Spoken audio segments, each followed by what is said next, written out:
दर्शक हो, आता पाहणार आहोत एक सविस्तर बातमी। सोलापूर इंडस्ट्रीज असोसिएशनची 30वी वार्षिक सर्वसाधारण सभा आणि वर्धापन दिन 9 सप्टेंबर रोजी सकाळी 11 वाजता जयकुमारजी पाटील उद्योग भवन चिंचोळी MIDC येथे उत्साहात पार पडला।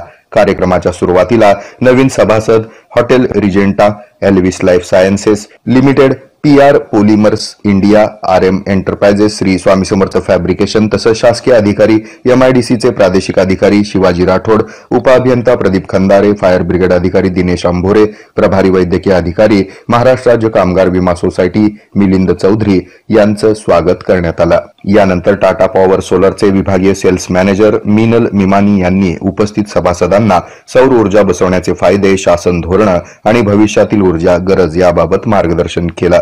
यानंतर वर्कफोर्स सेंटर प्रायव्हेट लिमिटेड यांनी त्यांच्या सेवा आणि पलराम इंडिया प्रायव्हेट लिमिटेड यांनी त्यांच्या उत्पादनाची यावेळी माहिती दिली। असोसिएशनचे खजिनदार सप्रेम कोठारी यांनी वार्षिक हिशोबाचं सादरीकरण केलं। तसंच असोसिएशनचं काम पाहण्यासाठी चार्टर्ड अकाउंटंट धनराज नोगजा यांची 2025-2026 या आर्थिक वर्षाकरता नेमणूक सर्वानुमते करण्यात आली। नवीन इमारतीसाठी देणगी देणाऱ्या सभासदांचेही यावेळी मनपूर्वक आभार मानण्यात आले। या कार्यक्रमाला अध्यक्ष D. राम रेड्डी, उपाध्यक्ष गणेश सुत्रावे, सचिव वासुदेव बंग, खजिनदार सप्रेम कोठारी, सहसचिव अभिषेक तापडिया, शिवशंकर आंधळकर, माजी अध्यक्ष आणि कार्यकारी सदस्य शरद कृष्ण ठाकरे, कार्यकारी सदस्य कमलेश शहा, सौ रामेश्वरी गायकवाड, तारासिंग राठोड, जयपाल महेंद्रकर, विक्रम बंडेवार यांसह अनेक उद्योजक मोठ्या संख्येने उपस्थित होते। या कार्यक्रमाचं सूत्रसंचालन तेजस्विनी तापडिया आणि संस्थेचे मॅनेजर शुद्धोदन गायकवाड यांनी केलं, तर आभार अभिषेक तापडिया यांनी मानले।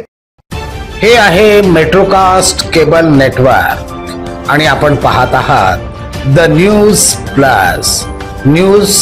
प्लस बरच काही।